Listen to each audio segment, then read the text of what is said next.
নৌবাহিনী প্রধান admiral M Nazmul Hasan বলেছেন, অতীতের যে কোনো সময়ের তুলনায় তিন বাহিনীর মধ্যে আন্তঃসম্পর্ক অনেক দৃঢ়। দেশের যে কোনো ক্রান্তি লগ্নে প্রতিরক্ষা বাহিনীর এই তিন বাহিনী একসাথে কাজ করবে। বুধবার যশোরে অনুষ্ঠিত বিমান বাহিনীর গ্রীষ্মকালীন রাষ্ট্রপতি কুচকাওয়াজে তিনি এসব কথা বলেন। যশোর থেকে পলাশ তালুকদারের তোলা ছবিতে শুভ মাহফুজের রিপোর্ট। একদিকে রং বেরঙের ধোঁয়ায় আকাশকে রঙিন করে তুলছে KHW, অন্যদিকে শত্রুকে প্রতিহত করা দুর্দান্ত কৌশল স্প্লিট এস ম্যানোভারে সকলকে তাক লাগিয়ে দিচ্ছে PT-6। বিমান বাহিনীর গ্রীষ্মকালীন রাষ্ট্রপতি কুচকাওয়াজ 2025 উপলক্ষে অসাধারণ এই ফ্লাইপাস্ট অনুষ্ঠিত হয় যশোরের বিমান বাহিনী একাডেমি প্যারেড গ্রাউন্ডে।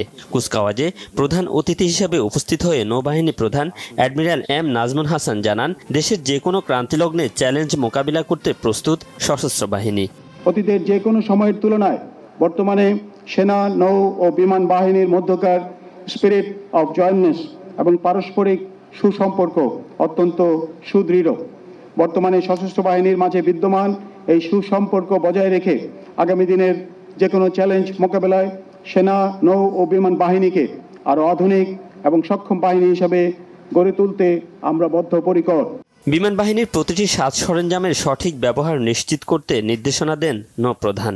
প্রতিটি সাজ সরঞ্জাম এবং যুদ্ধ উপকরণ অত্যন্ত মূল্যবান ও ব্যয়বহুল, তাই তোমাদেরকে দেশবাসীর কষ্টার্জিত অর্থের বিনিময়ে সংগ্রহীত এসব মূল্যবান যুদ্ধ সরঞ্জামের সঠিক ব্যবহার ও রক্ষণাবেক্ষণ নিশ্চিত করতে হবে।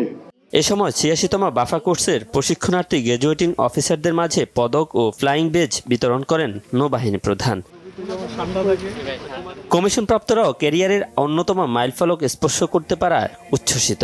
আমাদের এখানে সামরিক প্রশিক্ষণের পাশাপাশি একজন সৎ মানুষ হওয়া এবং ভবিষ্যতে একজন সৎ কর্মকর্তা হওয়ার আমাদেরকে সেই প্রশিক্ষণটা এখানে দেওয়া হয়। বাংলাদেশ বিমান বাহিনী একটি আধুনিক, পেশাদার ও প্রযুক্তি নির্ভর সুশৃঙ্খল বাহিনী।